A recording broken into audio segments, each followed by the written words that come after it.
Future-Proof is sponsored by Equipping Young Adults for Life, inspiring student resilience, championing hope.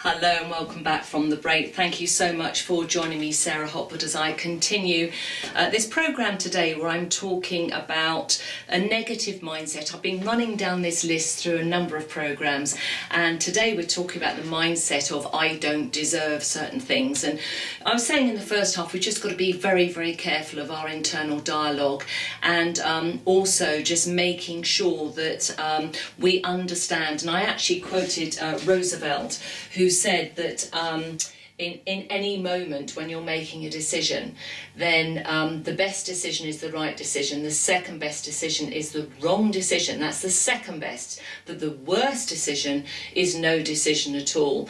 And too many people are just so frightened of making the wrong decision that it makes them freeze. You know, you talk about combat mode, a fight, flight or freeze, then people often freeze and they stand and they do absolutely nothing. And if you think of Roosevelt's quote, then that is actually the worst thing to do at all. Why? Because when you freeze, there is no motion. There is no movement, nothing is happening. And I, just going into the break, was talking about, imagine two railway lines. And even if I just tweak them half a centimetre and moved one out from the other, then if you journey down that railway line, the change and growth from that tweak can be fundamentally different. And so don't beat yourself up and think I have to do a big change or no change at all. Sometimes it is the smallest shift, and also often it's got nothing to do with doing things. It's actually about thinking differently and behaving differently. So I don't deserve good things is a negative mindset. It's the one that we're covering today. And I said just going into the break that I was going to go through a decision matrix, because decisions are absolutely key. So number one, decide to watch your self-talk. Decide to be careful about taking other people's opinions of you as a truth, particularly if you don't like them. If you do like what they're saying about you, but you in the back of your mind think that you're not quite there yet, then be inspired by it, let it motivate you. But never make someone else's opinion of you a reality, and not if you don't like it. And the other thing is, always remember, be very, very careful what you answer to, because you're never ever what you're called, but you are what you answer to. So just be very, very careful about that. Okay, so a decision matrix, how does that work? So I'm just going to take you through the process, but a very, very small model of what it can look like. So imagine that you are going, you're a family and you're thinking of, let's say, a staycation and whose house to go in, because we all are being encouraged to have a staycation. So let's look across here, and I'm going to keep it very, very simple, and let's just say, okay, we either stay at mum and dad's house or we go to, say, the grandparents' house, okay? So they're the choice. And then down this side, we talk about what is it that is important to us. And so here we need to think, what's important to us? Well, let's just say, okay, it's important that we have fun. If I write this up here.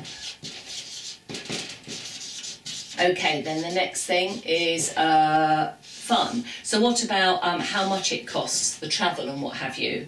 Perhaps inconveniencing. Who is going to have to do more to house everybody, for example? And let's say the last one is sleeping arrangements. Where is the best place for everybody to sleep? Okay, so these are the things that are important to us, and this is the choice. We either go to mum and dad's or we go to the grandparents.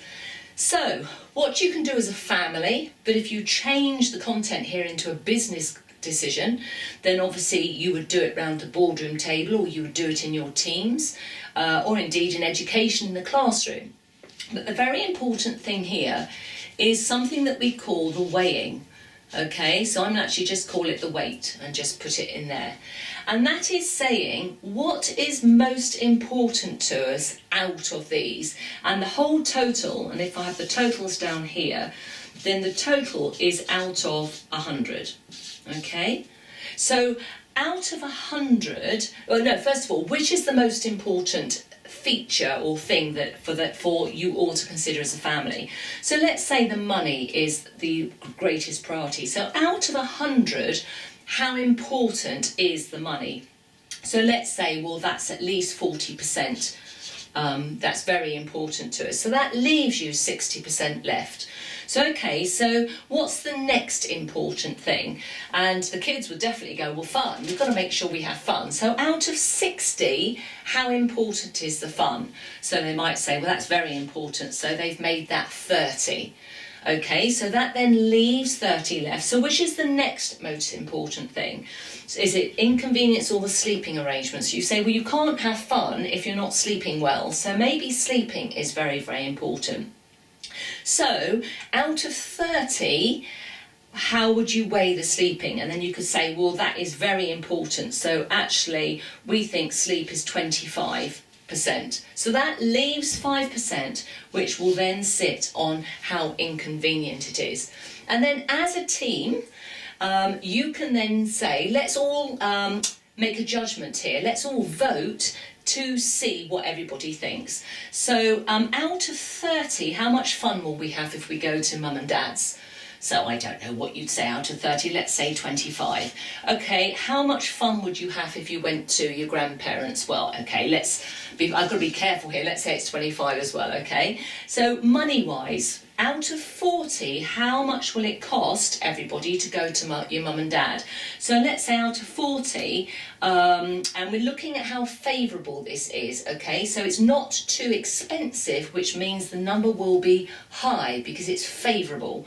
So let's say 35 to go to mum and dad's. How expensive will it be to your grandparents? Oh, well, they actually live a long way away. We've got petrol, blah, blah. So actually, we'll put that down to a 20. Out of inconvenience, out of 5, what's the number? And you can see, so I'm just going to put some numbers up here just for the sake of argument. Sleeping, so let's say actually sleeping arrangements are going to be difficult here, but they're easier there, kind of idea. And what you do is you then add up the totals and you put the totals down here, and an answer will come out. And the highest number is the best place, arguably, for you to go on holiday or have your staycation. But this is where, in the first half, I did talk about intuition. This is where intuition comes in. Because when you do this, let's say you're recruiting somebody. So let's say these are some candidates. This is what the business wants, and these are the candidates you're recruiting. Once you've come out with the winner, then intuitively you look, and as a single person or in a room in a team, you say, does that feel right? So I'm not going to add these up now, but let's say this has come out tops.